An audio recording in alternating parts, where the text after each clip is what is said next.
udara saja tidak berpihak kepada kita. Suhu memanas ekstrim. Sebagian orang terpaksa mendekam setiap hari di ruang ber-AC dengan handuk basah menyeka wajah. Mata terus berair. Dan kita hanya dapat tertidur di setiap subuh karena cuma itu waktu yang cukup sejuk. Di luar tembok rumah kita, peningkatan suhu menyebabkan kekeringan parah di banyak belahan dunia. Hanya orang kaya yang bisa membayar air. Keran-keran di tempat publik dikunci. Hutan-hutan terbakar. 2 miliar orang berhadapan langsung dengan suhu yang bisa meroket sampai 60 derajat Celcius. Titik panas di mana tubuh manusia tak dapat bertahan lebih dari 6 jam. 2050, permukaan laut naik drastis menyebabkan badai ekstrim.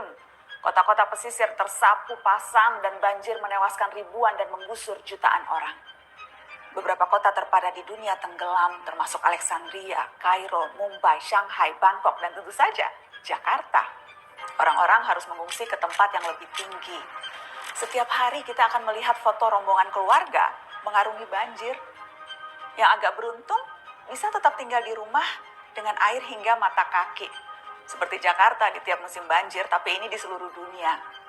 2050. Pandemi bukan hanya varian COVID. Perubahan suhu, banjir, urbanisasi, dan pergerakan populasi manusia mengakibatkan penyebaran penyakit. Setengah dari populasi dunia beresiko tertular malaria atau demam berdarah. Wabah baru bisa melampaui angka kematian penyakit jantung, menciptakan krisis perawatan kesehatan. Perusahaan asuransi pun menolak melayani. Apa yang kita lalui 2 tahun kemarin, tampak tak ada apa-apanya. 2050, kelaparan merajalela. Populasi dunia meningkat sampai 9 miliar jiwa, walau tingkat kesuburan manusia menurun. Terlalu banyak mulut harus diberi makan, sementara dunia kekurangan air dan lahan yang bisa digarap. Bahan makanan akan semakin mahal, jumlah orang kurang gizi di dunia pun terus meningkat. Sementara bantuan logistik, kalaupun ada, pasti tiba terlambat karena terhambat bencana di mana-mana.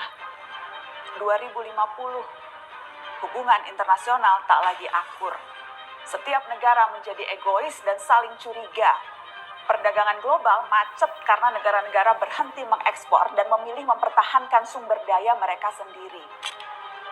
Padahal jutaan orang butuh bermigrasi. Tapi banyak negara lockdown dan menjaga perbatasan dengan tentara. Sedikit kesalahpahaman akan menciptakan perang. Dan seperti biasanya, netizen lalu memperuncing keadaan dengan memenuhi media sosial dengan teori konspirasi dan video-video propaganda. Teman-teman, meski terdengar seperti naskah disaster movie, itu tadi tidak mengada-ngada, menghayal atau menakut-nakuti. Semua gambaran itu berbasis pada penelitian dan data-data saintifik. Hitungan skenario 2030, 2050, 2100 per tahun semuanya ada. Isu ini bahkan telah mempertemukan para pemimpin dunia, tak terkecuali Indonesia. Kemarin Presiden Jokowi hadir dalam KTT COP26, sebuah forum tingkat tinggi yang diikuti 197 negara. Mereka membicarakan masa depan. Rencana untuk menghalangi skenario-skenario tadi terwujud. Memang sulit, karena masing-masing negara punya kepentingannya sendiri. Akan ada tarik ulur yang berbelit-belit. Tapi kesepakatan harus dilaksanakan. Dunia harus melakukan pengurangan karbon secara progresif, mencapai target 0 emisi segera. Negara-negara maju yang secara historis lebih bertanggung jawab harus mau membantu pendanaan negara-negara lain untuk ikut memerangi krisis iklim. Dunia berpacu dengan waktu. Gelisah tidak akan menghalangi 2050 sampai di kalender kita. Kita harus serius mempelajari isu ini, termasuk mengawal kebijakan dan langkah-langkah pemerintah. Sorotan terhadap COP26 menegaskan Indonesia, selama tinggal di planet yang sama, tidak terbebas dari resiko maupun tanggung jawab. Ada yang bisa kita lakukan sebagai individu, tentu saja itu perlu. Namun rangkaian kebijakan negara yang berdampak signifikan, itu yang paling kita butuhkan, segera. Kita tak bisa memilih planet, tapi masa depan bisa.